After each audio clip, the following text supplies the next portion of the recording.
Good morning and welcome to our millions of viewers here in Nigeria, the continent, and all around the world. Thank you indeed for joining us here on the Friday edition of the show. I am Kelly Egiga.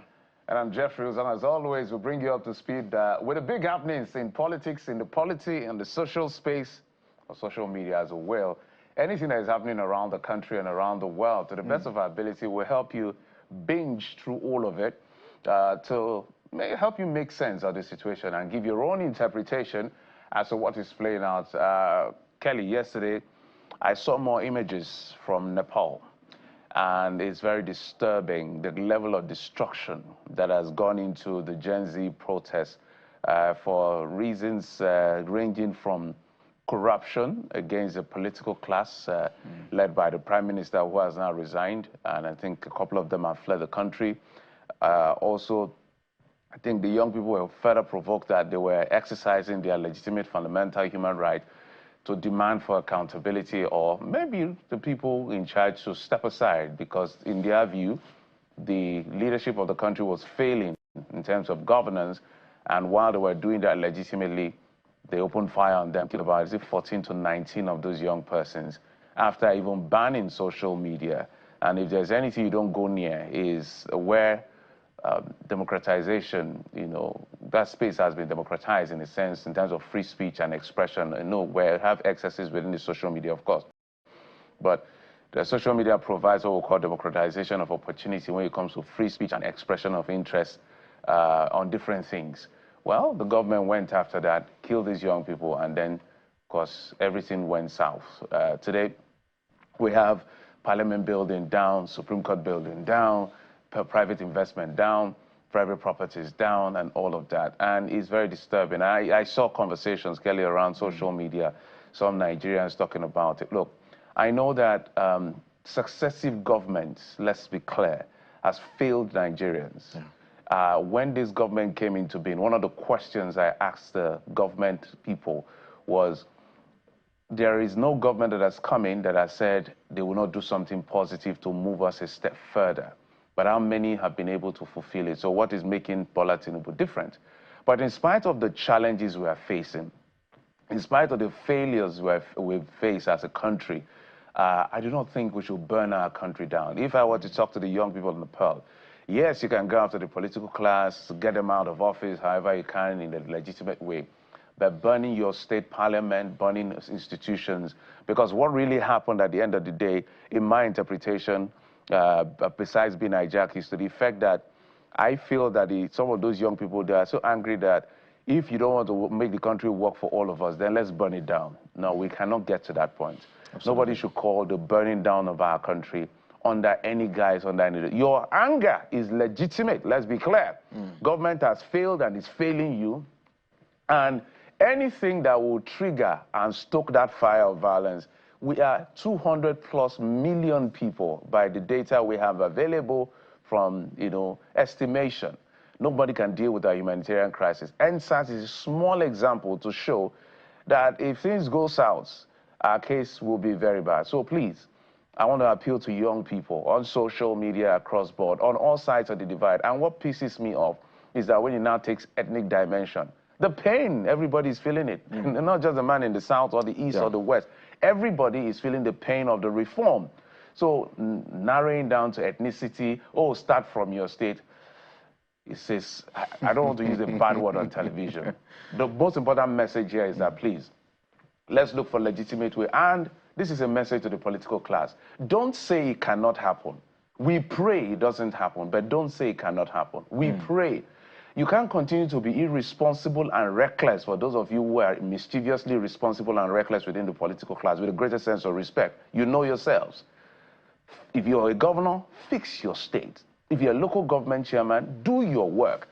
The president, do your work. If everybody does their work, we will not get to this point where everybody is beginning, some people are nursing the idea of what happens in Nepal, because there cannot be healing without justice. We must be clear on that. But please, let's not think about burning our country down, please. Well, Jeffrey, I think you've captured it really so well, because we have just one country. No matter where you travel to around the world, you would always be a second-class citizen of that country. So we have just one country, we have just one nation, so we cannot burn it down. Yes, we know, we acknowledge your concerns, your grievances, but we cannot get to that level. Protests are really essential in democratic governance and practices. Yes, we agree that we can take to the streets, we can do all of that. But when you get to the point where you have to burn down buildings, burn down institutions, then it becomes a major concern and crisis. And guess what? When the government will need to rebuild those facilities, your monies, taxpayers' monies, will be used again, not the politicians, not their private monies, not the monies they have stolen allegedly on all of that. So if you burn down those facilities or structures or infrastructure, guess what? Your monies, your sweat, taxpayers' monies again will be used to build them or rebuild them. But I think it's a clear message here. It's a message for the elite, and those are the apex of leadership, across all the stratas, whether at the local governments level, whether at the states level, whether at the national level, that, look, you know what, a time could come when Nigerians, can, sit back and say, you know what, we've had enough of all of this. So I think that our leaders who have made promises upon promises upon promises should look at what is happening in Nepal. It happened right here in the continent some months back in Kenya. There's still that unrest, even though there's a new government in place. There's been that unrest, since Ruto came into power and all of that. But I think our leaders, this is a lesson for us. We have to see how we can manage ourselves better as a nation. Young people as well, we need to ensure that if we're going to make our voices heard, then it has to be in a civil manner. Absolutely, please. So the message is out to citizens, but especially to the political class, especially the irresponsible, reckless ones who just feel that they can do anything and get away with it. It will not happen again. Those of us who are journalists, we're here to do our work. We'll hold you accountable no matter how you feel. If you're not ready for the heat in the room, get out of the kitchen. It's as simple as that. Even if you were a billionaire before you came into power, that is inconsequential as far as you're managing our commonwealth. So if you're not ready for critical, analytical, objective criticism, please step out of the room. Go do your private thing. Nobody's going to bother in your private spaces. But if you're managing one kobo of ours, we will hold you accountable for every penny you spend of our money. That is how it works. But hey, let's tell you what we're doing today on the program. And we're dovetailing. We're going to talk about the issue of political freedom and national security, given what is playing out in Nepal, given what is playing out what played out in America a few days ago, and given what has happened, and given the rhetorics and what words we see, and shenanigans, and sometimes even mischief we see among the political class that could degenerate into things that we don't want to mention here on TV. We want to talk about politics and national security right here on the program. Plus on the program, we get to talk the states of the nation, of course, through the lens of an ADC member. You see him there, Chief Dele Momodu will be right here to talk to us this morning. We'll look at some of the concerns for us as a people in the nation, the coalition chances in 2027, and more. And Chief Dele Momodu will be joining us to X-ray the state of the nation. From there, we'll talk about election management. INEC has said out of the over maybe 100 political association that applied to 157. Them. So out of all that big number, about only 14 have made it through the second phase on their way to becoming new political parties. So we may have 14 entrants into the game by 2027. Well, the man who follows all of this and is literally face of election matters, Samson Itodo will be joining us on the program. So that's the outlook of our conversation today on the program as far as the morning brief is concerned, the weekend edition. So what we advise you to do, whether it's a cup of tea, a cup of water, or you like to eat a bar in the morning, is fine. Just stay with us. That's the most important part. But we'll come back in just a moment and bring you what the dailies are saying. Stay with us.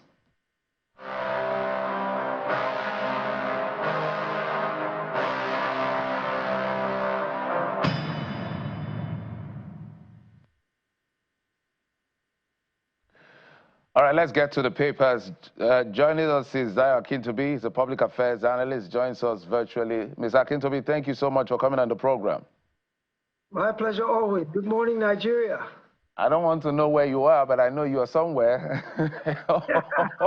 This thing, because I'm used to you being in the studio. But good to have you, Mr. Akintobi. Let's look at Leadership Friday, the very first daily we'll X-ray. We're going to look at a couple of stories on the dailies this morning. Let's start with the big one. New Tax Act.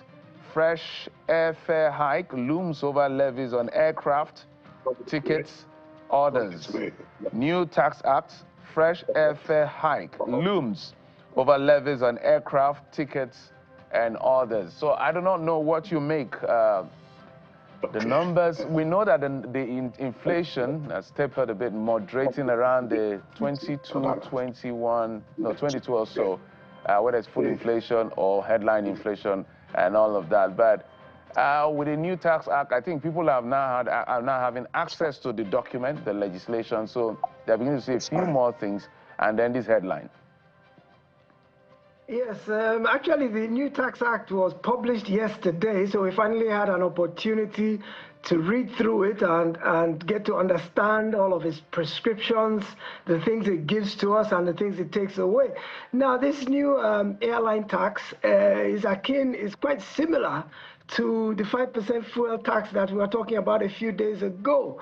Any which way you look at it, any tax that's levied, whether it is directly at the end user or indirectly through a service provider, the bottom line always redounds on the end user. So this new proposed airline tax effectively will hike the prices of airfares at a time when Nigerians can ill afford any additional burdens. So the government has done a lot about proselytizing about this new tax law, that it actually brings relief as opposed to burden. But the more we look at, we look microscopically at its prescriptions, the more we see that any which way you look at it, there's going to be an effect on the average Nigerian. Yes, those who earn less will either pay no tax at all or pay very minimal tax. But on the other hand, after giving the relief, the government is taking it back through other indirect methods. I mean, there now seems to be a consumption tax on just about everything, because this airline airfare tax, even though it's been charged to the airlines, at the end of the day, they, of course, watching their bottom line, will add that money to what their customers pay. So it's just another burden on the Nigerian citizen. It seems that this government's preference is to raise revenue through taxation. I know they've been pushing hard to diversify into the non-oil revenue generation mechanism, but it's not the right way to do it. Is by creating greater hardship for people who are already under a very heavy yoke. Of course, economists will tell you that the less government is dependent on oil revenue, internationally, globally, most governments rely on taxation for their revenue. The reason it is accepted in most industrialized climes is because the people see the benefits they get for the taxation. They actually, in a system that's working optimally, taxation is actually better for us as individuals, because when we pull that taxation money, we are able to use it to procure services at less prices than if you are procuring it individually. Imagine what we pay for provision of water, provision of electricity, our own private security guards that are manning the gates at our estates. If our security forces were working optimally, if electricity was provided seamlessly and uninterruptedly, if water was running from our taps and we didn't have to do bore wells, the individual cost to us all would go down, and we'd happily pay the taxes in exchange for getting those services. But because we're not getting those services, it becomes an onerous burden to provide those services yourself and also still pay taxes to the government. That's why there's a very low degree of participation. Is that people don't trust the government. Government say, give us the money. After you've given us the money, we will provide the services. Now, we can't provide the services without getting the money from you. But it has never worked that way. Government has always taken the money and never provided the service. So people don't trust government. and as a result would rather procure their utilities and services individually for a higher cost. Let's not make any mistake about it. If we are buying these services ourselves, we are paying more than if we all put our money together in the form of taxes, bought the services together, our costs would amortize and reduce. So the new tax law, as much as it is designed to harmonize our taxes and make things more straightforward and simpler and reduce tax obligations for some people and increase taxes for those who are wealthy, it seems to at the end of the day be a subterranean way of putting greater burden on the Nigerian worker. Mr. Akintobi, so let's move from there to something just besides the picture we're seeing on the front page of the Friday Leadership, and two political stories in one I would like you to speak to. One is just, I don't know what I should call it, a teaser. You see the picture of Jonathan, former President Goodluck Jonathan, Mr. Peter Obi. Jonathan Obi meets in Abuja. That's all that is to the headlines of that particular story. And then just beneath it, plans to stop INEC recognition of Mark Aregbesola failed ADC. So yesterday, we saw a document floating seeking an ex parte for a couple of reliefs. We're sought in that ex parte, one of which perhaps to stop the Mark-led leadership of ADC that has now been recognized by INEC and all of that. Well, those were the initial documents we saw. But when we saw the full document, we realized that the ex parte was not granted, but something of notice was served on the defendant. So initially we thought this legal conundrum in the ADC was over. What do you think is playing out here? Well, it's interesting. I think it's a bit of a shot in the arm for the new promoters of the ADC, because by and large, those who were in the ADC before, and the arrowhead was Dumebi Kachukwu, who was their presidential candidate in 2023. Those who were in the ADC before this sudden realignment occurred felt that their party had been hijacked from them by the people forming this opposition. And so they, of course, went to court and went to INEC and went everywhere else to try and stop their party from being taken over. But INEC has now ruled that David Mark, Aregbesola, all the other people who have joined the ADC actually joined the party properly, and that there were proper elections and due process was followed in terms of them joining the ADC. So INEC has given the nod to the David Mark-led EXCO, which can now settle down to forming itself into a formidable opposition and prepare itself towards 2027, which of course is the goal. The opposition members have been shopping around for an appropriate vehicle. I think they first initially went to the SDP, then they went to another party, and one way or another, things didn't work in any of those places, and they landed at the ADC. And now the most important agency, INEC, has stamped its imprimatur on David Mark-led EXCO, which to me means it's a done deal, irrespective of whatever else may be playing out legally, although, of course, the courts do have the final say if it continues to go through the legal route. I think that at the end of the day, it's an advantage for the ADC, but they're not out of the woods yet. There are still some massive egos that are sitting down together in that same room, and who will defer to who. Atiku is also among them. Who will defer to who in terms of who actually becomes their presidential candidate? That's a big question. Unlike the PDP, they've not zoned their presidential ticket anywhere yet. They have said they have open primaries, may the best man win, and whoever wins, they will all throw their support behind that person. But we're already seeing some sort of faction. Well, you know, there's a bit of factionalization already undergoing. There's rumors that Peter Obi will go back to the PDP. You can see the photo of him on the front of that paper with former President Jonathan. And that begins to raise some questions like, what is really going on? We've heard a number of rumors that President Jonathan is mulling a comeback. We know that Peter Obi has declared to run. They are both pretty much from the south. One is from the southeast, one is from the south-south, which means that according to the way we run things in Nigeria, I'm not sure if you can hear me. Yes. They can't run together. Yes.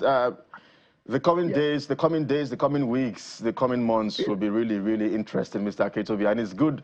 I like the word when you say there are massive egos in one room. It's interesting to see how these egos will play out in the coming months. But let's take a look at the new Telegraph here, because it takes us back to something we thought a conciliation meeting had resolved. So barely 48 hours after that meeting, we now see that Nupeng is placing members on alert as fresh crisis looms. Strike, Nupeng places members on alert as fresh crisis looms. There are some riders there, accuses Dangote Refinery, MRS Holdings of reneging on pacts. So I wonder perhaps what you think could be playing out here, because a statement as well from the Dangote Refinery has also labeled this as cheap blackmail. Well, what we heard after that meeting that was convened by the Minister of Finance, the DSS was the one that brokered peace among them a few days ago. And the outcome of that meeting was a compromise whereby Dangote accepted that its tanker drivers could join a union. Let's be specific. Now, here's the issue. The Constitution guarantees right of association and right of workers to unionize. So, any tanker driver of Dangote is free to join any union it wants. Likewise, Nupeng cannot compel the tanker drivers to join it in particular. So the compromise was that they can join a union, they are free. If they want to form their own within the Dangote workers' ranks, they can do that. But Nupeng cannot strong arm them into joining Nupeng in particular. That was what the compromise was. So it now seems that some kind of way, either Dangote is trying to stop Nupeng from forcing its drivers through the back door to join Nupeng. There's some word that, well, as long as you're working in the oil and gas industry, you want to join a union, Nupeng is the only one you can join.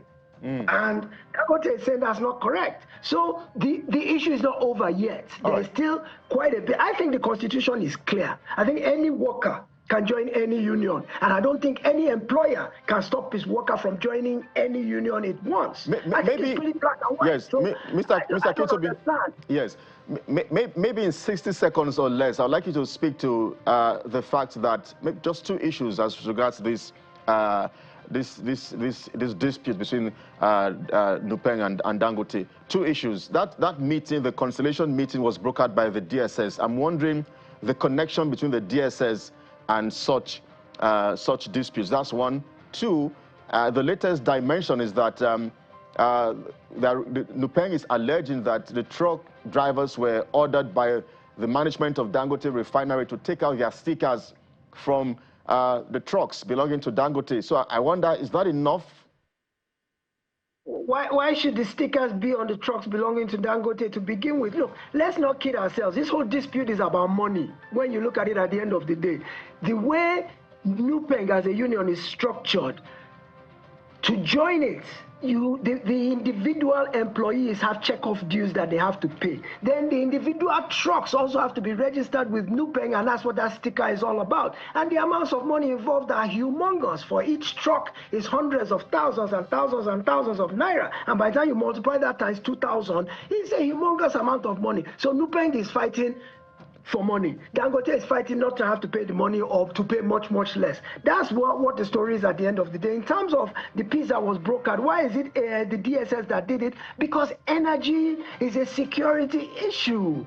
In Nigeria, we are so dependent on oil, and it is critical, energy, to where if anything in the value chain, from the moment we are pulling it out of the ground to the moment it's entering our fuel tanks and our generators, if anything disrupts that cycle, it portends a risk for us as a people, a risk for us as a country in terms of our economic stability. So yes, it is a security issue if the tanker drivers or the unions ground the country to a halt. So that was why DSS got involved, because DSS could see the implications that if this is allowed to get out of hand, it portends very negative situation for the average Nigerian. So energy security, the same way we talk about food security, energy security is paramount in our well-being on a daily basis, because energy is critical to our well-being. So that's why the DSS got involved, and I appreciated the role they played and the fact that they were able to get both parties to agree. But now we are seeing that there's more to it than even the DSS was able to sort out. All right, Mr. Akintobi, well, apparently this is a question of mutual suspicion on both the Dangote refinery and the association, because this is as simple as clear as crystal. The body language feels like Dangote wouldn't want them to join a union, but it really doesn't have a choice. Part of that agreement says that the employer will not form another union. So I think that is as clear as it is written in that memorandum of understanding that was brokered. And this is a game of survival. Dangote is trying to survive, everybody's trying to survive. But before I let you go, in just 1 minute, just to touch on the Guardian newspaper, if you can do it for us in 1.5 minutes. The Guardian is leading with something totally different. Open defecation crisis worsens, threatening 2030 sanitation target. So you can see the good people at Guardian always try to break it down for you. Only 9% of households have access to basic sanitation. That's an alarming figure. 48 million without toilets, as cholera, diarrhea kill over 100,000 children yearly. Delta, Lagos, others struggle with enforcement awareness. If you go towards from the island, from the mainland heading to the island, you see it's a common practice. Just around our office here on the Lagos-Ibadan Expressway, the median, the beautiful median that was created by the people who constructed the road, the federal government. That place has turned to a space for convenience. In fact, if you see the level of vegetation, it has provided enough for those. I don't want to go further because it's early morning. I don't want to mess people's breakfast up. Mr. Akintobi. This report is particularly timely because, you know, there's an Ebola outbreak in Africa, and Lagos is taking preemptive steps to try and ward it off before it becomes a problem. Now, of course, Ebola and open defecation may not necessarily be related, but they're all sanitation issues, because even to prevent the spread of Ebola or COVID or any of all of those other virulent diseases, it's all about sanitation. Well, the sanitation problem in Lagos and in Nigeria is related directly to the lack of potable water. It's not even about public toilets yet. It's about the fact that there's no running water anywhere. I don't know of any household, or just about any household in Lagos, that has water coming through the taps that's not being brought out from a borehole somewhere. The Lagos State Water Works is completely almost comatose, to the point that people have to go through hardship to get something as simple as potable water. So how do we now say sanitation will be in order and above board when you don't have the most basic ingredient that enables good sanitation, which is water? So open defecation, people will defecate openly because there's no water for them to even run their toilets. Even if you have a toilet, you don't have any water to keep it running. And then, of course, there's no toilets, no public toilets per se. I think Lagos State has put up a few here and there, but they're not well maintained, they're not properly remunerated, they are few and far between, and people get pressed in public. So what do? Or you get pressed while you're out, you run to one of the fast food places, can I use your restroom? They say, you have to purchase something to use our toilets. And I can't blame them. They are a business. They are not in the business of providing public services for free.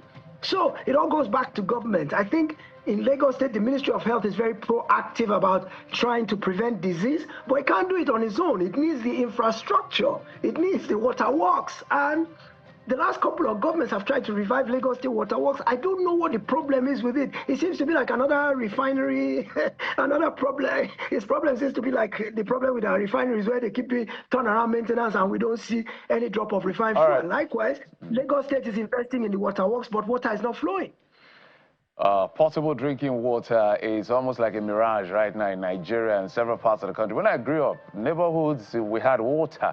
But now with ball being sunk across board, I don't know where that conversation will head. But any state government, I know that one or two state governments, I don't want to mention names, that I'm not citing the wrong states, I've been making efforts when it comes to drinking, potable drinking water, especially for rural people who do not have access to dig boreholes. But I must thank you, Dio Kintabi, for bringing your expertise, as always, to the conversation and on the dailies. Thank you, sir. My pleasure always. All right, we'll take a quick break. When we come back, we're going to look at the states of the nation, politics, the economy, and several other things. Chief Dele Momodu will be our guest in just a moment. Join us. We'll be right back.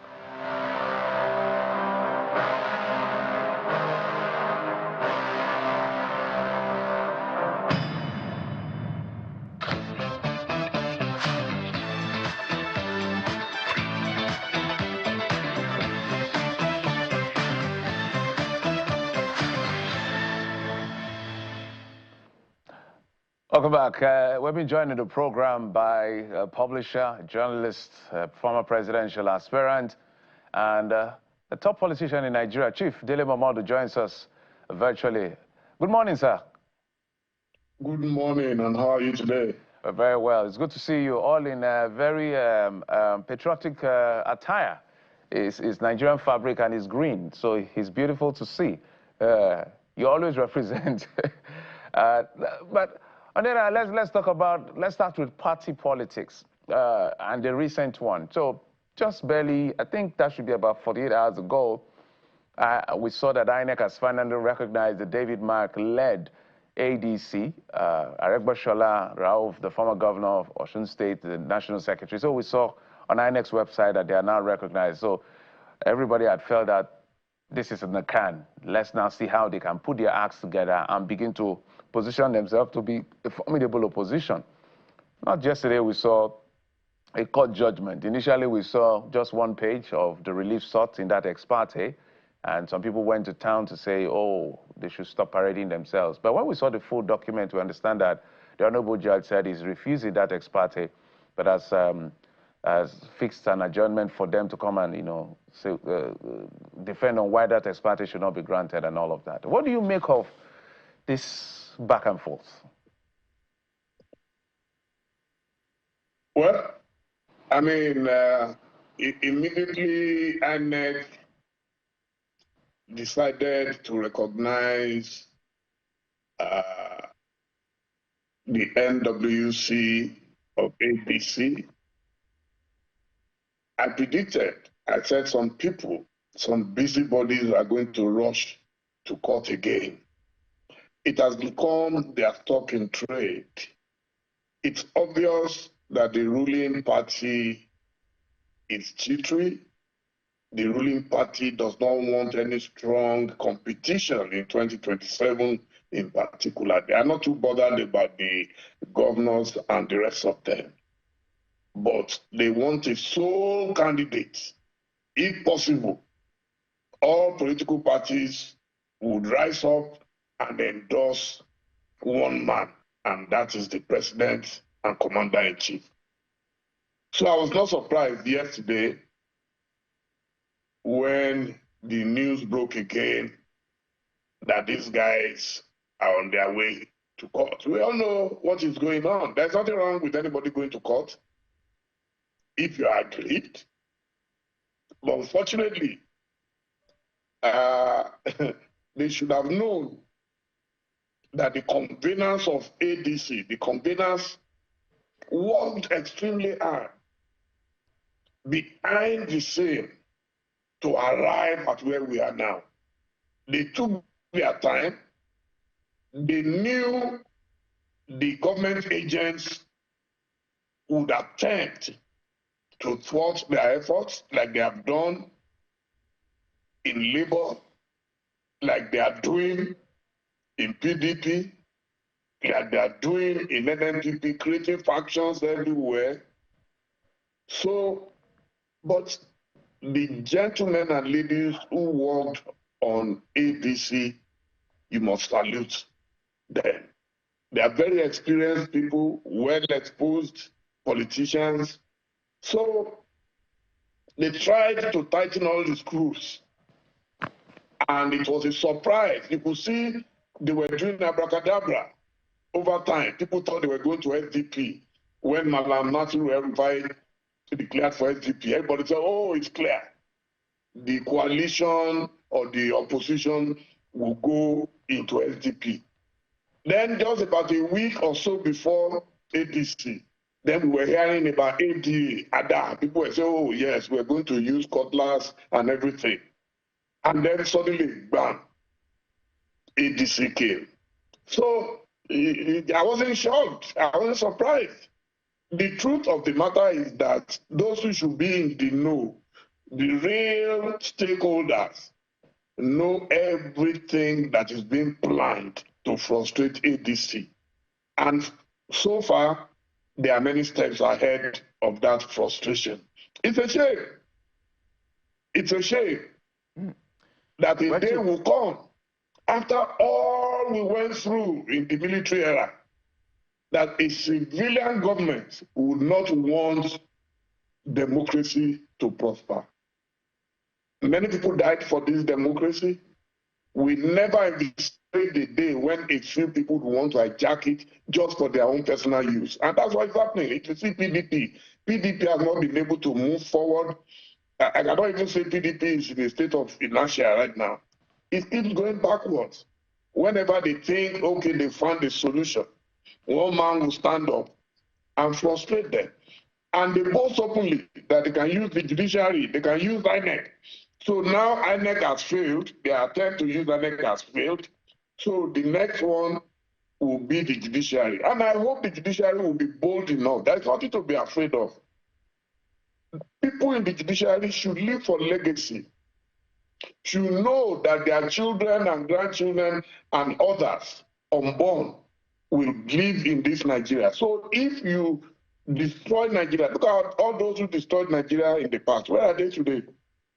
So for me, I will only appeal to the judiciary that do not fall for their temptations and do not fall for their coercion.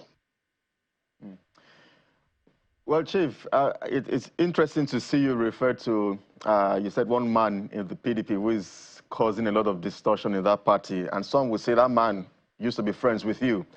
But now that you're pointing fingers at the ruling APC as trying to perhaps cause some sort of disruptions within your party, the 2023 presidential candidate of the ADC, Dumebi Kachuku, perhaps should be referred to as a stakeholder in your party. So I'm surprised that he is one person who has kicked against some of you and your friends who have been in the corridors of power for about 4 decades now, joining the party. In fact, he has described you and other members of the party as enemies of Nigeria who are determined to drag the nation backward. Is that true? Well, maybe happens to be my very dear brother. I call him Aburo, he calls me Ebon. And I reached out to him. I went to his office to speak to him. He gave me his reasons why he is fighting, but they are not things I can put in the public domain. But I just want to make one correction. Being a former presidential candidate does not make you the sole owner of a party. Otherwise, even our Oga, former governor, Peter Obi, and former Labour Party presidential candidate will not be where he is right now, where they've turned him into a floater in Labour Party. I was a presidential candidate in 2011 on the platform of the National Conscience Party, which was a party that was co-founded by the great lawyer, Chief Gani Fawehimi. Gani Fawehimi did not own NCP. There are others who have contested on other platforms, even as powerful as Senator Rabiu Musa Kwankwaso is one of the most influential politicians in Nigeria today. He cannot lay claim to be the sole owner of NMGP. So even Alhaji Atiku Abubakar, who is probably the most experienced politicians around today, since the time of SDP in 1993, when he stepped down for Chief Moshood Abiola, you know, he never claimed to be the owner of PDP. So I don't know where this new sense of entitlement has come from, where Nigerian politicians will say, no, we will not agree, we are the funders. Some people funded PDP. Today, they've lost control of PDP. That's the truth. And in fact, Alhaji Atiku Abubakar was one of those who funded PDP at the beginning. Whenever it was aggrieved, a good Democrat would let his party be. Now, suddenly, ADC has become a very prosperous political association. I'm not using the word party because it's an association of, like an amalgamation, you know, association of so many different political groups and interests. So, with all due respect to my friend and brother Dumegui, he knows we've come way back and I love him. And I've told him, don't let anybody use your head to break coconut. It is not necessary. If you are aggrieved, if there are things you want for your party, don't kill this beautiful baby. It's a new baby. And you should be happy that some people now are able to take your party beyond where it was when you left it. So I left NCP quietly. Peter Obi right now is not in control of the party that came third, according to INEC. It's not me, according to INEC. A party that, and a man that many people did not give a chance to go that far. It stunned many of us. It surprised us. And I believe he still has many surprises that he can pull. He's not in control of Labour. Those who are saying, oh, former President Goodluck Jonathan will run on the platform of PDP, I doubt. Because those who are determined to kill PDP, they are still very much entrenched. Those who are saying, okay, he and former Governor Peter Obi are meeting. Oh, it's normal for politicians to meet. They meet all the time. The other day, when we saw the picture of Senator Rabiu Musa Kwankwaso with President Bola Ahmed Tinubu, oh, people said he's going to dump NNPP and he's going to APC. People speculate a lot. This is not a time to speculate. This is a time to focus and strategize. So all this noise about this will go there, let people go. In a democracy, if you cannot agree on consensus, then let there be primaries. Let them go to open, and whosoever wins, so be it. That is my attitude to it. But all these claims and counter-claims is a distraction. And we know, I can tell you, we know those who are behind some of these things. And when will it end? Why would the ruling party be scared to face opposition? Opposition, I don't care. If we run a free and fair election and Tinubu wins, so be it. But allow a free and fair election. In fact, that's the only legacy he can bequeath. The only reason former President Goodluck Jonathan could be talking today or thinking whatever his handlers are thinking to come back is because at least he bequeathed to us a free and fair election.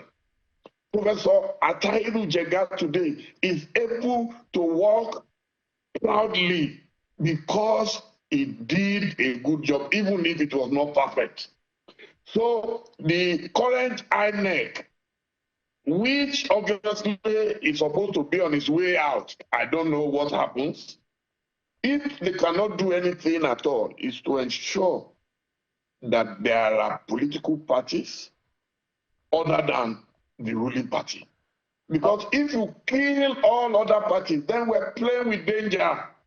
When you frustrate, when you chase a bull to the wall, the bull can no longer go forward. The bull will turn around to charge at you. All right, Chief, if I may comment. Also, what is happening all over the world. That is why some of us are bothered. I can afford to retire from politics and just go and mind my own business. But we have a country.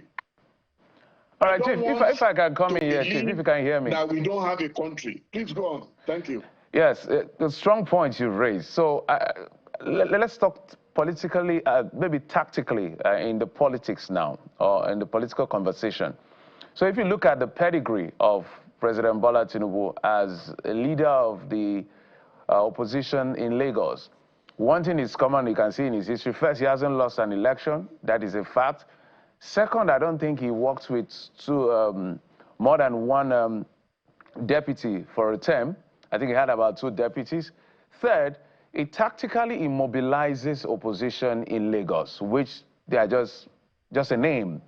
So these are just the inferences as to his political legacy. And I'm sure those of you who are in politics have this experience. So first question on this is, now that everybody knows that maybe this is his tactics of tactically mobilizing opposition, what is the plan by the ADC and the opposition coalition to make sure that you give him a run for his money as far as the next election is concerned, when it comes to the calculations? And whether do you think or not whether he's going to have a home run, as some of his people have speculated? Who doesn't know how elections are won in Nigeria? So let's go into all that sophistry. We all know how elections are won in Nigeria, and we all know what people do to win elections in Nigeria. That is not mine is allow other political parties to thrive. You don't want, excuse me, if you don't want to lose an election, then work for the people. You cannot force the people to vote for you. Work for the people. And it's interesting, the energy they are putting into frustrating other parties, if they put that energy into focusing on their renewed hope agenda, in inverted commas, I'm sure they stand a good chance. So let them put their effort. The thing is that they know that Nigerians are angry, Nigerians are not happy with them. They can do all the propaganda, oh, the economy has stabilized, everything is rosy, oh, the IMF is congratulating them and they are congratulating themselves. No. The economy, we will agree, has stabilized when the people start feeling the effects of the renewed hope agenda. But they are not feeling it. They are only feeling it negatively. In fact, every day they are adding more shit. In fact, sometimes I'm wondering, oh, do these people really know that they are going to come back to Nigerians to ask for their votes? The way they are carrying on recklessly, like nothing can happen to us. The reason they are doing that is that they know they will use the power of coercion and they will use the power of money. We are owing so much debt today. We are collecting more revenues today. Yet, the people are wondering, where is all this money going to? And then what are the priorities of this government? You are building a coastal road, fantastic idea. But a man who does not even have a bungalow wants to build a Burj Khalifa in Dubai.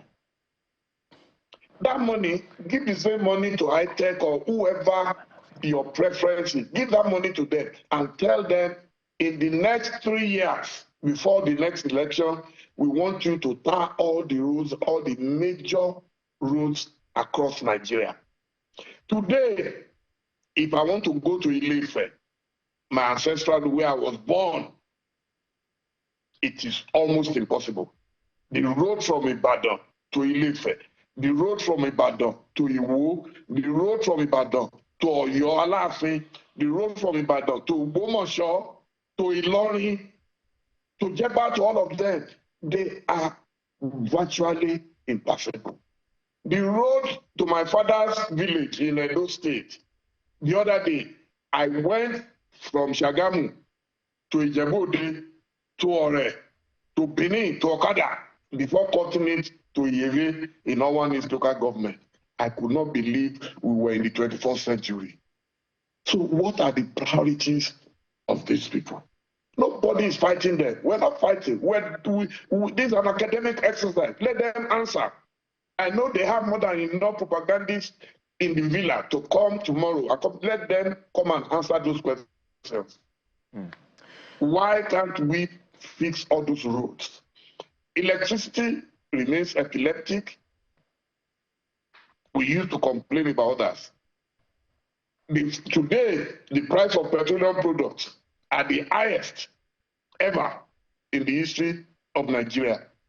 Foreign exchange rates, for those of us who publish and we print and we need to buy things abroad, you buy paper abroad, you buy ink abroad, you buy stitches abroad, you go to printers abroad to have maximum quality and be able to compete in the world.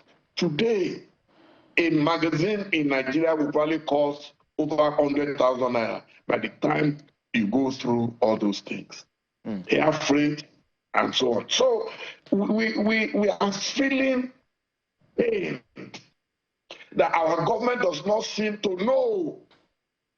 If they say they care, okay, but they don't seem to know. They say he who feels it knows it. So that's the thing. Nobody is fighting any government. Yes, Chief. The least that I expect President Tinubu to do is let him call all his foot soldiers who are causing chaos. Look at what happened in Rivers State. There were no bullets fired in Rivers State. Boom. You declare the state of emergency. Does that make any sense? Chief. Does that make any sense? Yes, Chief. Let's see how issues that ADC will deal with. This is why it's a convergence of opinions, and I'll be most excited if the party is able to at least stand firm as one serious opposition party. Yes. Thank you. I mean, the way you have outlined these insights and points, it does look like the APC is making it easier for the opposition to perhaps have a strong say in 2027. Just because you've mentioned your party, the ADC as well, I mean, we have to get used to APC, ADC, and even one of the new parties that has been the new association that the INEC is bringing on board as well, I think ADA. But I was just going to ask you now, you refer to the ADC as, quote, the beautiful baby.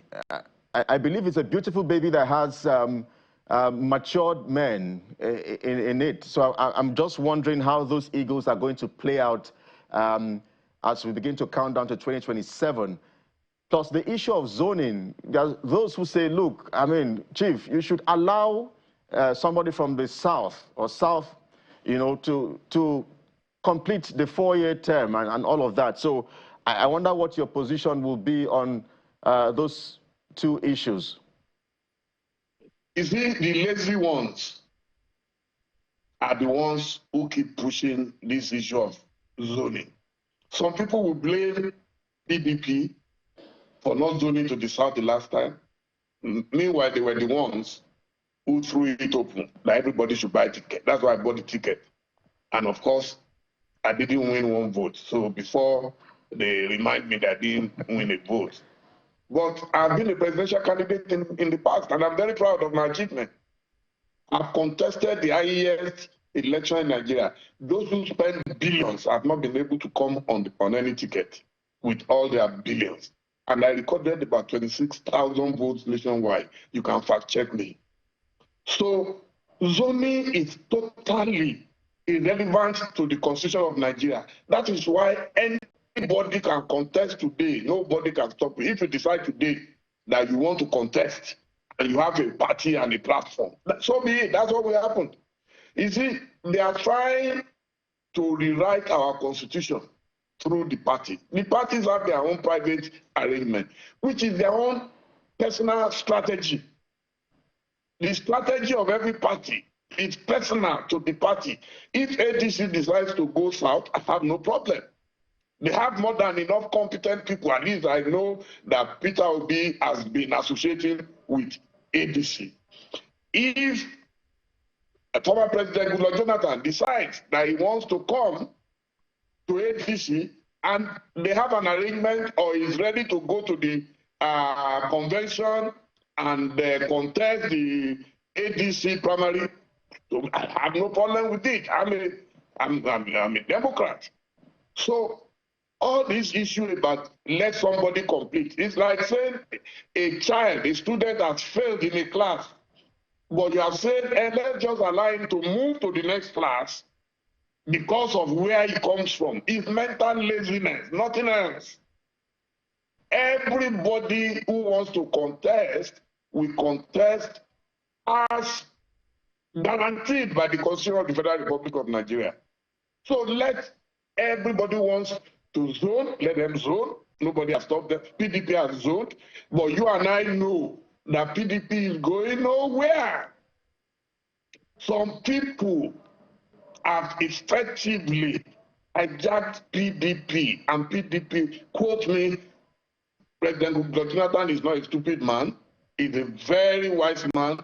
He's an academician who knows how to do his own research and investigation. And he knows that PDP is dead. So all these distractions, people just talking, PDP we are adopting. Has PDP even adopted itself? Do you think those who are moving away from PDP are stupid? Those who labored so hard, those who funded PDP, they are abandoning PDP in droves and going away and leaving the carcass behind. So you think they are stupid? Then you say, oh, Peter B. I have met Peter B one-on-one. He visited me in this office a day to my birthday. Last May 15th, we were here. And I know he's not a foolish man. He's one of the smartest politicians of this century in Nigeria. He's smart. And he knows that PDP is the best. What they want to do is they will lure everybody. And when you have committed yourself, then boom, they will dash your hopes. Anybody who is smart today knows that you must look in the direction of the ADC coalition. Anything else is a waste of time and is dead on arrival. I guarantee you on that. Oh, the verdict on the PDP is getting worse by the day from those of you who are members of the party. But as we wind down, two questions in one, Chief. And it's a direct question, if you can answer in 2 minutes. One is, do you trust INEC, whoever is going to lead INEC, to conduct a free, fair, credible election in 2023? That's one. Two, if you were to rate Bola Tinubu's performance as president on a scale of 1 to 10, what will it be? That would be my last question for you. Well, on the case of INEC, no woman can ever trust any witch who has killed a child before. INEC is like a witch in Nigeria that keeps dashing our hopes and wasting the lives of our children. So I cannot say I trust them. But you also cannot rig where you are not really in contention. You can see what happened in Lagos the last time. The only rigging that could have been done was to reduce the number of votes recorded by Labour Party. Same thing in Osun State. You can see that despite the fact that the president's ancestral root is in Iragbiji in Osun, they still could not win in Osun State. So I am assuring you that INEC cannot change where you go 0 to 1 million. Of course, there will be breakdown of law and order. So INEC too is very careful. Even the police, who they can coerce into doing some mago-mago for them, it's the same thing. Today, if I were the president of Nigeria, there is something you must call instantly. The issue of insecurity. Our soldiers are among the best in the world. I interacted with them in Liberia, in Sierra Leone. I used to visit them in Sierra Leone in those days. Interestingly, Professor Adeniji was the one in charge of the operations at that time. And we used to go, and if you see the way Sierra Leoneans, Liberians, everywhere respected our soldiers. They have to be properly funded. You must give them incentives. Who wants to die for a country that does not care about them? So you must give them incentives. And I can see that things are beginning to improve, but we need to do much more. The way people are dying, now people just move on. They will just announce 100 people, mass burial, and everything moves on as if it is normal. We have to solve that. Then on the issue of the economy, you cannot continue to pile up burden on Nigerians and expect that they will be happy. It's impossible. Then number three, the issue of profligacy. Nigerian government continues to operate as if every day is Christmas. They want to practice capitalism without capital. They want to be an American president in a poor, impoverished country. It's not acceptable. We're living large. It's like a bazaar. The politicians are not showing good examples to the ordinary people that they are begging to sacrifice. Sacrifice must cut across. But what we see is the infrastructure. I can't see any sense of urgency right now. Okay. Any serious government, as I mentioned already, will go across Nigeria, within Nigeria, not coastal. Coastal road, is, for me, is very elitist. We need to reach out to the ordinary people, the farmers, the teachers, and so on and so forth. We're and totally make sure that people can earn a decent living. Thank you. Yeah, Chief. He didn't give me. I like the way you did it. You didn't just give me a number. You just gave me sectoral. But give me a number. 1/10. Sorry, over 10 rather. Oh, you want me to continue? Oh, No. I didn't say you should continue. Just give me a number. Rating him on a scale of 10. Just give me a number. That's all. Oh, scale to 1 to 10. I thought you said I should give you what the president should do. Oh. The line is not very clear. I'm just... Okay, that's the final one. On a scale of 1 to 10, how would you rate him? This government? Yes. Oh, I'll give them maybe 3 out of 10. Wow. There is so much to be done, and they are not doing it. They are more concerned about power. Power grabbing, and all that.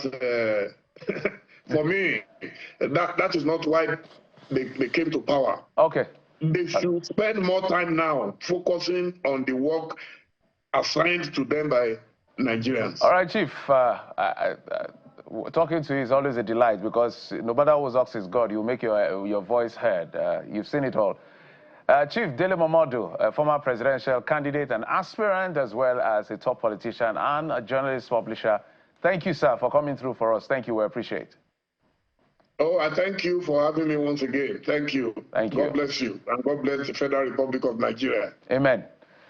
All right, I'll take a quick break. When we come back, we're going to bring a nexus between politics and national security. So we have a politician and a security expert joining us in just a moment. Stay with us.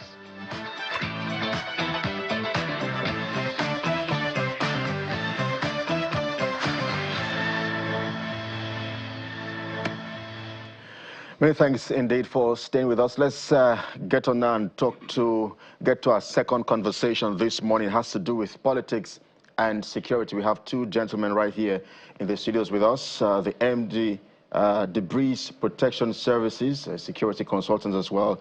Dixon Osagie joins us live on the program. We also have Mr. Ayodele Adio, who's the National Publicity Secretary, Youth Party. Gentlemen, thank you so much for agreeing to talk to us this morning. Thank you for having me. Yes, so let's begin with the politician here in our midst. Perhaps we should start with the fact that INEC has only just recognized 14 associations who in the next coming weeks will become parties. I believe this perhaps sounds like great news for you. Well, I'm not sure why it's great news or otherwise, because I have argued in the last perhaps 6 to 7 years that, INEC really as an institution shouldn't have powers to register political parties unilaterally. I have argued in favor of the right of political parties to be formed without the usual ladders and hurdles that they have to scale. And even more importantly, I've argued for funding for political parties because, they do the important work of providing alternative ideas and providing, opposition to incumbents' governance, which is a very important part of democracies across the world. So while there are 14 new political parties who have scaled, to the next stage, as it were, going from the news that was read earlier on your station. There's really and truly nothing to celebrate in that regard, because it's the fundamental right of Nigerians to associate. And it's the fundamental right of Nigerians to put together political parties as they were.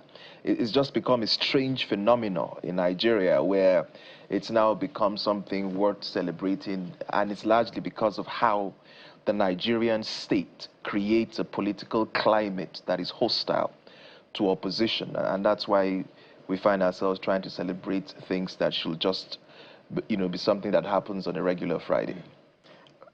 But well, it's the fact that for INEC, these associations would have to meet certain requirements and all of that. So if perhaps the electoral umpire allows it, I wonder if you think that, because we have many associations in this country. Yeah, remember? I agree with you. Like the requirements that are to be met aren't such. They are not esoteric requirements. They are basic requirements, right? And you're likely to be able to meet those requirements easily. I understand that there has to be, some sort of, what's the word now? Not all political parties should be able to compete at a national level, for instance. There probably has to be certain criteria for you to meet to present a candidate for a presidential election. Perhaps there has to be certain criteria to meet to put a person on the ballot for governorship elections, for local government elections, as it were. But what I disagree with fundamentally is that there has to be some sort of high barrier for entry to set up political parties. Absolutely. Let's bring in the security man. And one of the major thing I want us to discuss is the fact of what's playing out around the world. You see what's playing out in Nepal. You see what's playing out, what played out in Kenya, and we can go on and all of that. And it's about the management of the polity that degenerates into what we find. In fact, for instance, what's playing out in Nepal is a question of the young people saying, these guys, you're corrupt. We're living in poverty. Your children are neighbor babies, having the best time of their life. Do something. And then things escalated to the point where they banned social media. You can go anywhere, but don't go near social media for Gen Zs. And then, to add insult to injury, they now killed 19 of them. And then see how things have degenerated. Dixon, Mr. Dixon, let's talk about what you observe as to the political climate in Nigeria and what we should be cautious about. Well, my observation is terrible, because the links between governance failure and security breakdown is undeniable. When administrations neglect the fundamentals of accountability, welfare of the people, security of the people, you experience something like this, because most of these political elites just think that Nigerians are fools. You come on air, promise the people that you're going to tie or build a road or tie a road in the sky, you do X, Y, Z, and you don't achieve that. The people are watching, the people are listening, you understand? And sometimes it marvels me when an incident occurs, they will want to come and, give a disclaimer, But, if we want to excel in our security formation, it must start from leadership and character. We don't have political character. We have terrible characters in our political system. Mostly, not all of them. Because I've seen political leaders, dividing the nation. Sometimes their speech, sometimes their campaign mantra, and sometimes the way they, engage the people. We've seen political leaders, negotiating with terrorists. We've seen them, negotiating with the devil, because when you negotiate with the devil, it's a sign of weakness. You are telling them that we don't have the capability and capacity to decimate the threat bedeviling Nigeria from the four parts of our country.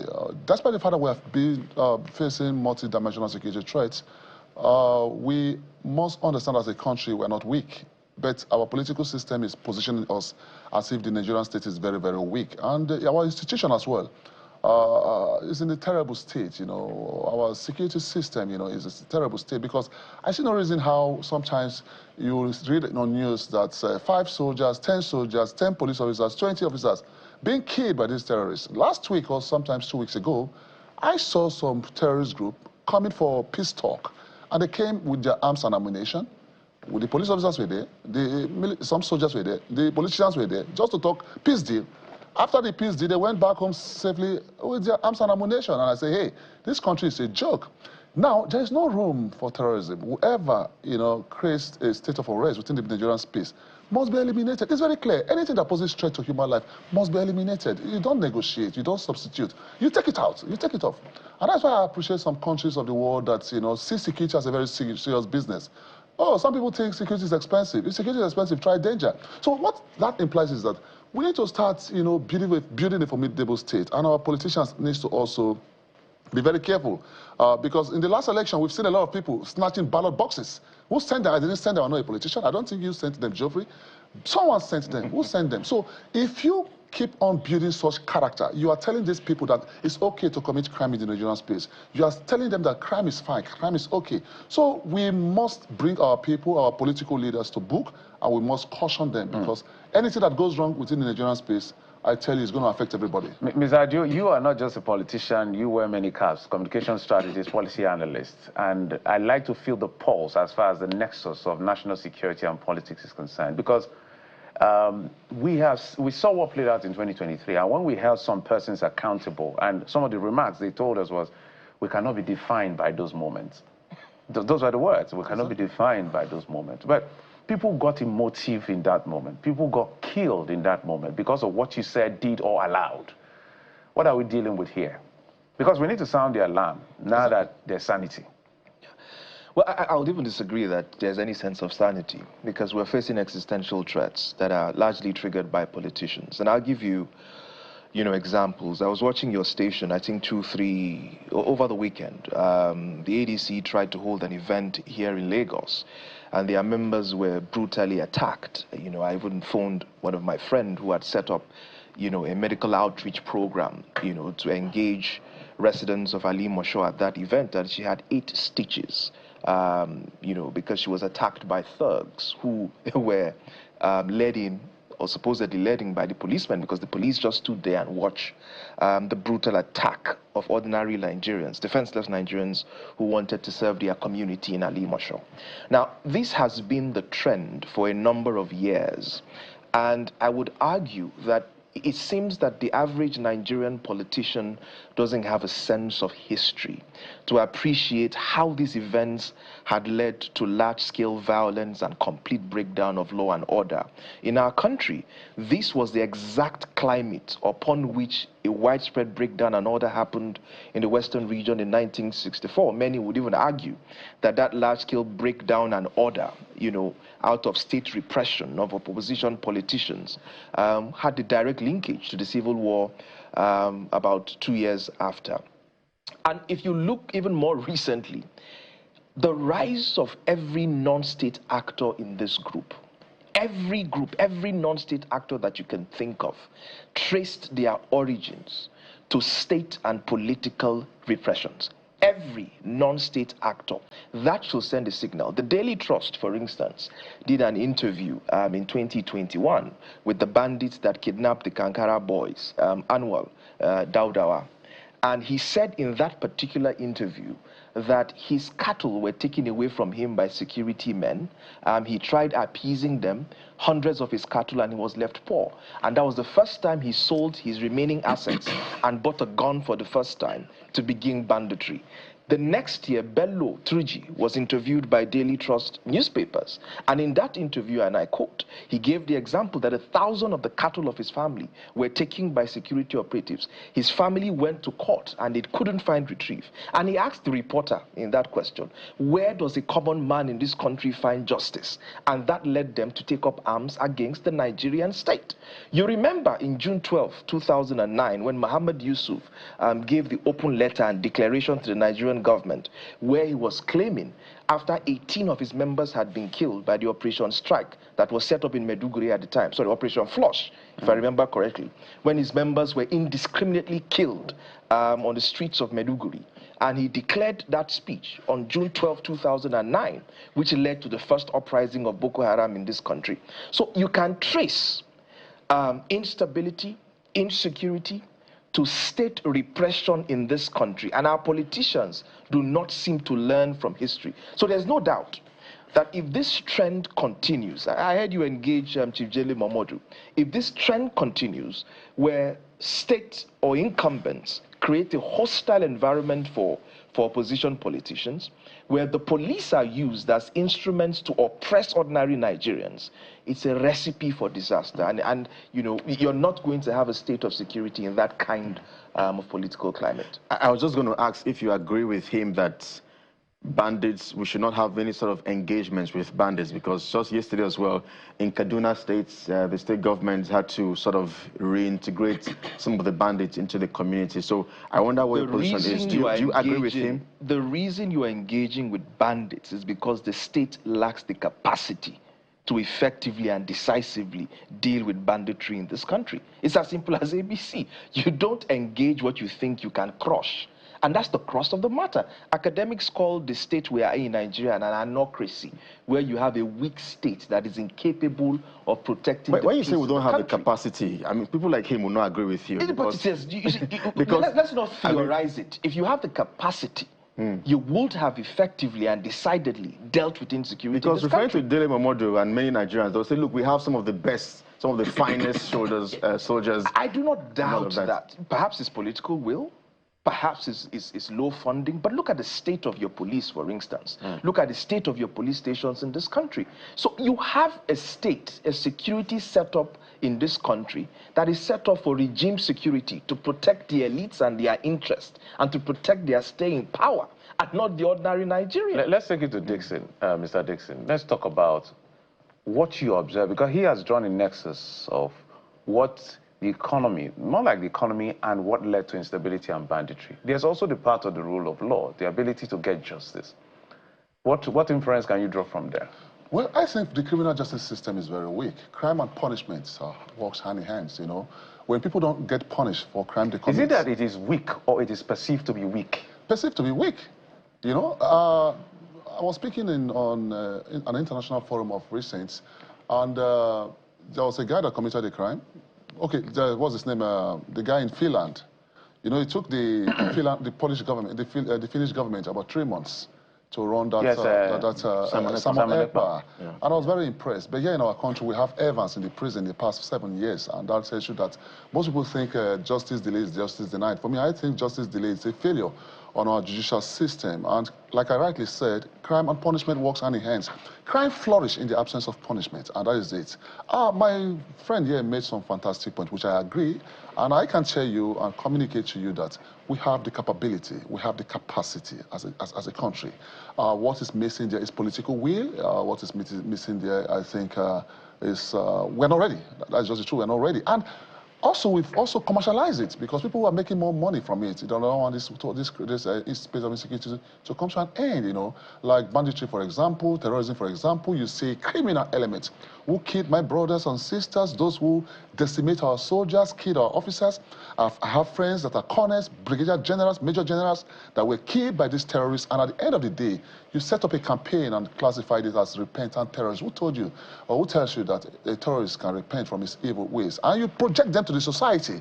If you project such people to the society, that means the society is being messed up by these people. Any person or any criminal or terrorist that don't get punished for a crime he or she commits, I tell you, other groups will spring up and say, hey, Nigeria is a state whereby you come, you know, do whatever you want to do. Then they can also grant you amnesty. We should start looking at punishment as a very, very serious business. So we're trying to trace origin here. Causative factors, yes, okay? Yes, causative factors, as you put it. Okay. And the causative factor we're trying to look at here is the activities of the political class. Exactly. When elections are rigged, when numbers, we've seen miraculous numbers that we cannot explain. He will be smiling because he understands. He saw what played out recently. And when the justice system, we're wondering what is going on as far as all of that is playing out. Go to court.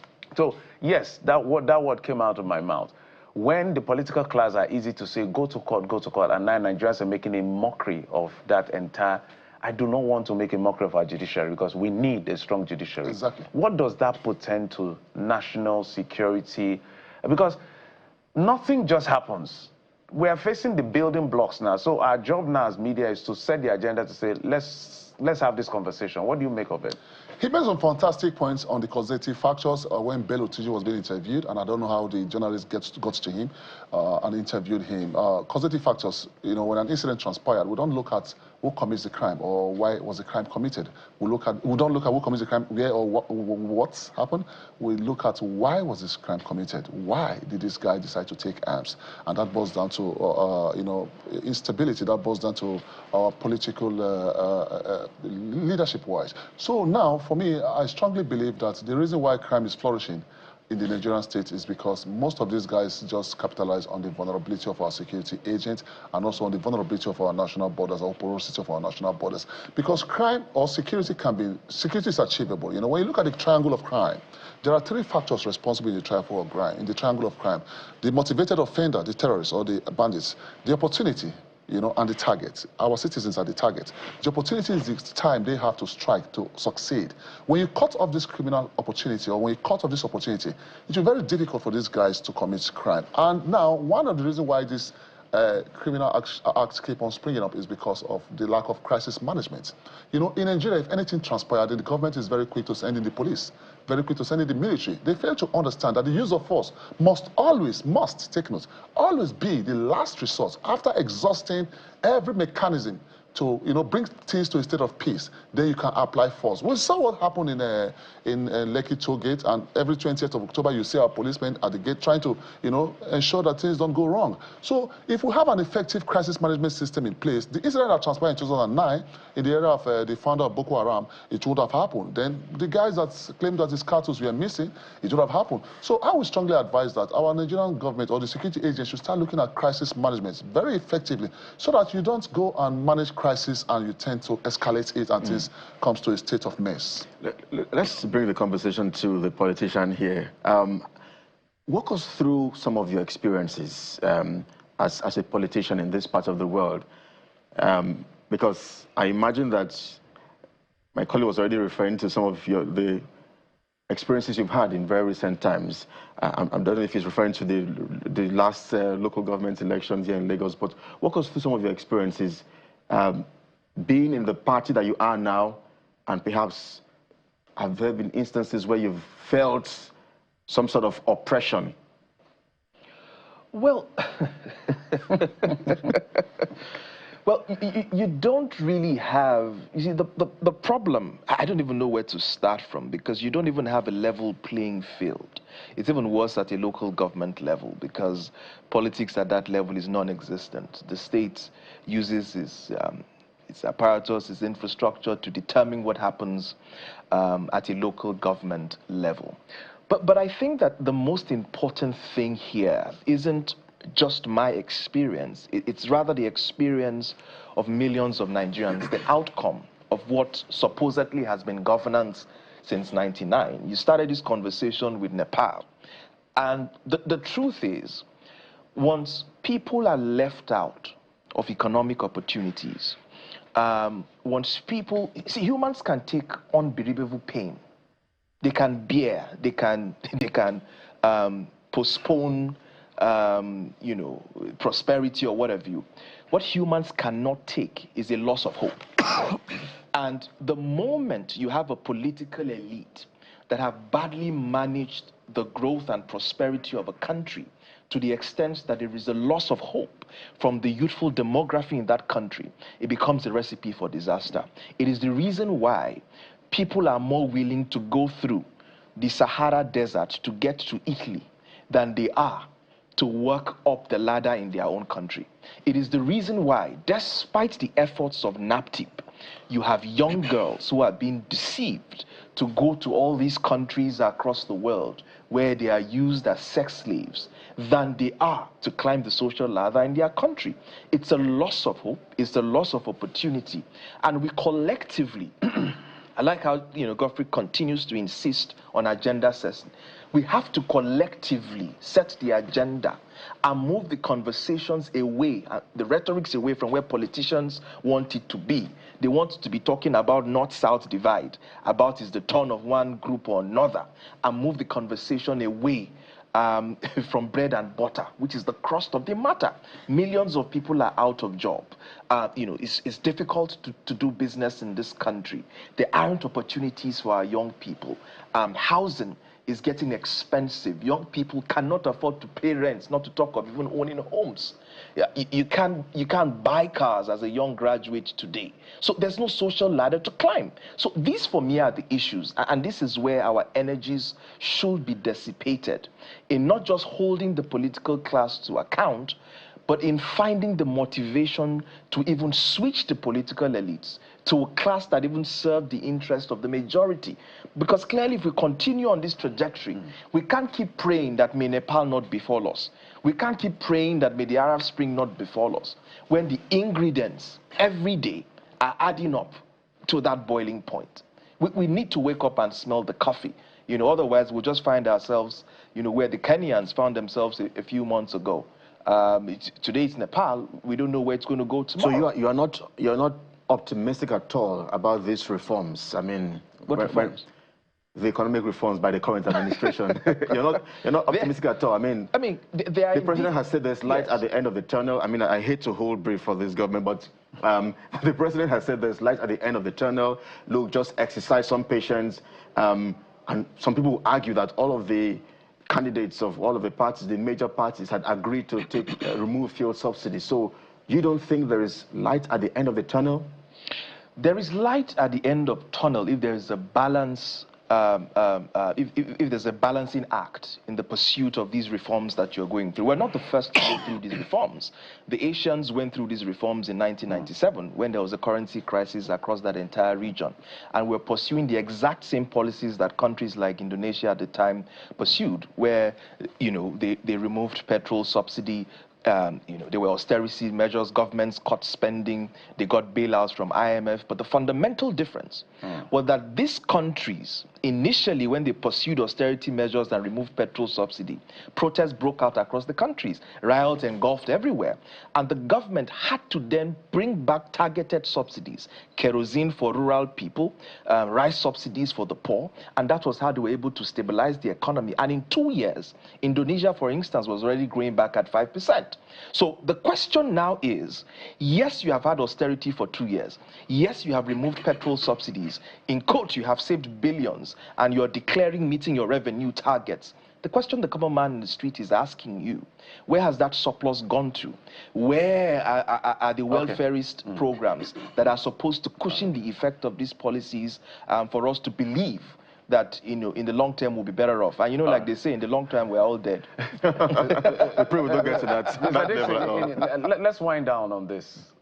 For us, as far as this conversation is concerned, is that we don't degenerate into a crisis. Because what he's mentioned is what I call the classic building blocks. I don't like to say, God forbid, carelessly. No. So, but I will say, God forbid, that we have a Nepal on our hand, because where are we going to go to? So if you were to speak from a professional security man point of view, what would be the message to politicians who some of them are tone deaf to these concerns? Well, we have a long way to go. First of all, I think good governance and responsible rhetoric is very important because when the people don't, see what the government is doing, they tend to go into the way of crime. And most of these guys, they want to enrich themselves very quickly. So for me, I think responsible rhetoric is also very important because most times what you say, tends to build the people, tends to unite the people, or sometimes tends to divide us. I've listened to some interviews from some political leaders, and such, rhetoric, is divisive in nature. And when you have a divisive rhetoric, that tells you that the people are warming up for war. They are building up to, they are warming up to, to put the state in a state of mess. So for me, if we have a very effective governance, have an effective security forces, it all boils down on security management. Geoffrey, because we won't be talking about insecurity, we have an effective security measures in place or security system in place, because what we have in place is a reactionary measures, not responsive measures. If we have an effective responsive measures, I tell you the security system, the security leadership will take the lead. When the security leadership take the lead, I tell you the politicians will not mess up. So accountability from the horizontal and vertical plane is very, very important at this point. We're totally out of time. But must thank you both for coming on the program. The MD of the Breeze Securities and Security Consultant. Thank you. Mr. Dixon Osaje, Ayodele Adio, who has multiple caps, politicians, communication strategist, policy analyst. Now. Thank you for coming on the program. We appreciate you guys. Thank you. Thank you. All right, we'll take a quick break. When we come back, we'll be talking with Samson Itodo, who is very, of course, you know him, but when it comes to election management, as far as this hurdle is concerned, 14 political associations now may be on their way to becoming parties. In just a moment, stay with us.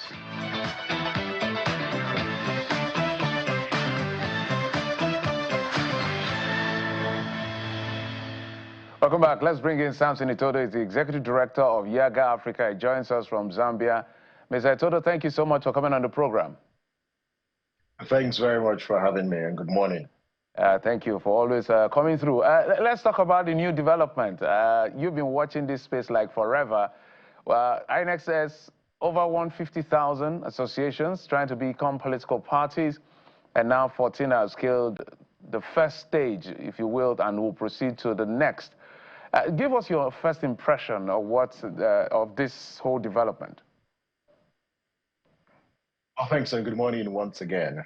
The fact that only 8% of the 171 political associations that sought to be recognized and registered as political parties scaled through the first phase of the party registration processes actually calls for a great cause of concern. I think it's important that the public knows that there are criteria for registration that are established in law. The Constitution clearly outlines several conditions that must be met, and there are about 4 of them if you look at Section 222 of the Constitution. 1, you need a name, the addresses of the national officers. The Constitution has to be registered with INEC. The name of the association, the logo, and the symbol must not contain ethnic, religious connotation, and its activities, must not be confined to a geographical part of Nigeria. In other words, it must have a national appeal, and then they must have a headquarters, and that headquarters must be in Abuja. Now, it is Yaga Africa's considered position that INEC's decision to invalidate the registration of those political associations is grounded in law. It sought to uphold, some of the principles and the requirements for registering in political parties. Because if you check some of the names, Geoffrey, you would see when INEC published some of those names, you see names like Village Intelligence Party, Zonal Rescue Movement, in fact, polling unit ambassadors. In fact, one particular association, a multipurpose cooperative association. And so you ask yourself, did these political associations look at provisions of the Constitution, of the Electoral Act, and INEC's guidelines before they applied? So there are several problems with some of the acronyms, the logos, and also the absence in some of the names of the parties. But you know what? INEC has a right, to enforce the law, but it must also ensure that its processes are transparent, they are consistent, and free from arbitrariness. And it's very clear so far, INEC has complied with its own regulations. And whilst these groups may feel disappointed, but INEC's action does reflect adherence to sort of established standards rather than arbitrary decision making. But again, the Commission owes it to those parties to disclose to them the reason why their application was denied, because that is what INEC's guidelines clearly say. And I think there are lessons that needs to be learned, that the onus is really on political associations to thoroughly understand and meet those requirements, because ignorance of relevant provisions cannot serve as grounds for exemption from compliance. Well, Mr. Itodo, so 14 out of 171 applications, but it's not a done deal just yet for these 14 associations who have past the first stage of this process. There's also the fact that they have to go through a physical verification and then, of course, compliance with the legal framework. So if 14 made it out of 171, I'm just wondering if you think that this 14 will even make it to becoming political parties. I think let's be clear, there are about 4 stages of party registration based on, if you look at the combined effect of the Constitution, of the Electoral Act, and INEC guidelines. The first phase is the application process. That application process, don't forget, the law is very clear that if you seek to be registered as a political party, you must submit your application 12 months before a general election. And the guidelines are clear that you need to submit a letter of intent, and that letter of intent must contain your name, your proposed name, your logo, and the acronym. And then afterwards, INEC will issue to that particular political association what is called provisional approval of availability and suitability of name. It's just the same process that is applied when you're registering companies with the Companies and Allied, under the Companies and Allied Matters Act, that's with Corporate Affairs Commission. You've got 30 days to now do what? Pay certain fees and then submit the following documents. 1, your constitution, your manifesto, your title deed, because the Constitution says you must have a registered office in the FCT. And the evidence to establish that is either the title deed of that office or the tenancy agreement, and then the register of members. Those are the documents that must be submitted. So these 14, based on prima facie examination and evaluation, they have met this condition. So that's the first stage. The second stage is the processing stage. So they've been asked to pay administrative fees, and we hope that they've actually done that and attached these documents.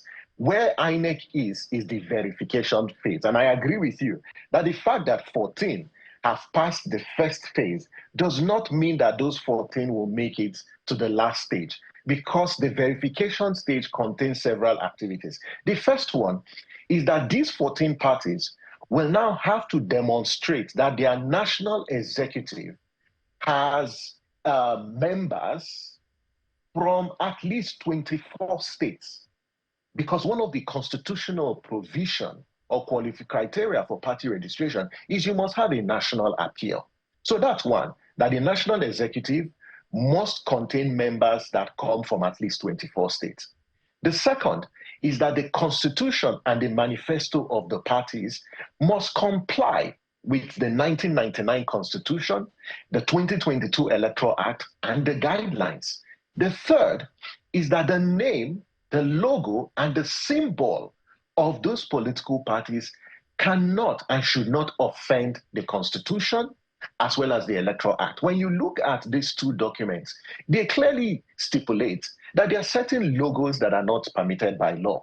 Logos that have coat of arms, logos that have individuals, whether they are dead or they are alive, logos or symbols that project an ethnic or religious community, logos that relate to logos of security agencies. So those logos must not offend the Act. Then also that the constitution of these 14 parties must conform with Chapter 2 of the Constitution, which relates to fundamental objectives and directive principles of state policy.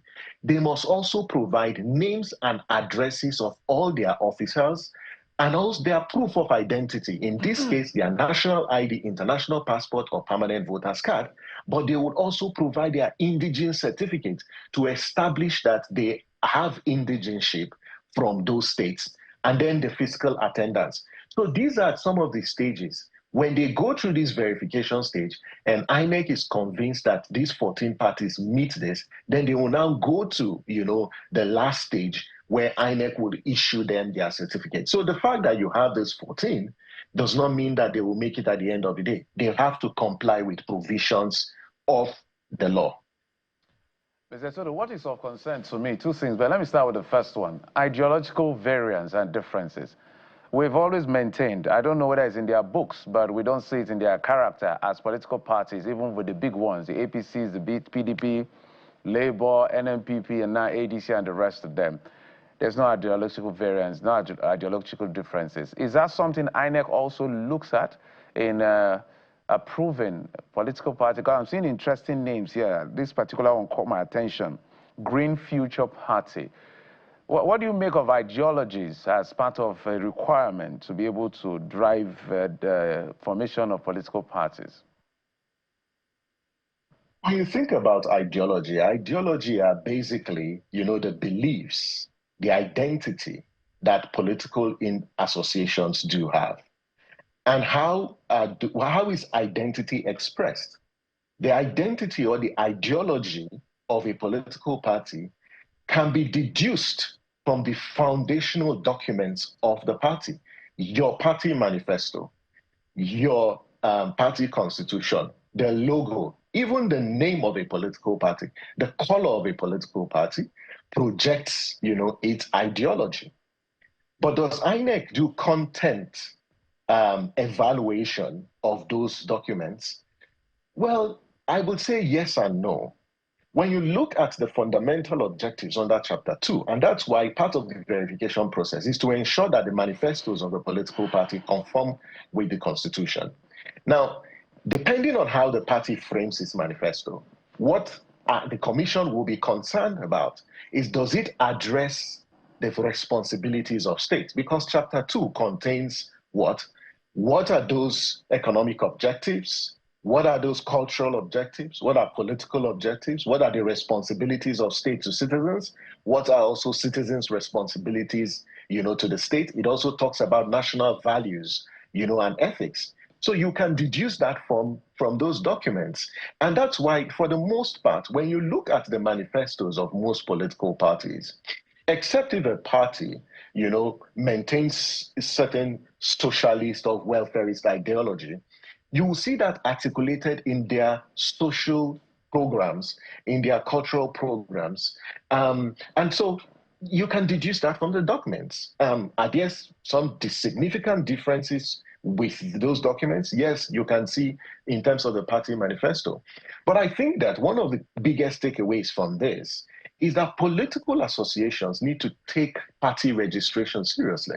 When you're going to be recognized as a political party, or you're applying to register as a political party, there are certain conditions that must be met. It is serious business. You cannot throw up certain names that assault the Constitution and even assault the whole concept of national unity and expect that the state is going to accept or our institutions will approve of that. So it's serious business, and political associations need to read the law, understand the rationale behind some of the criteria being set.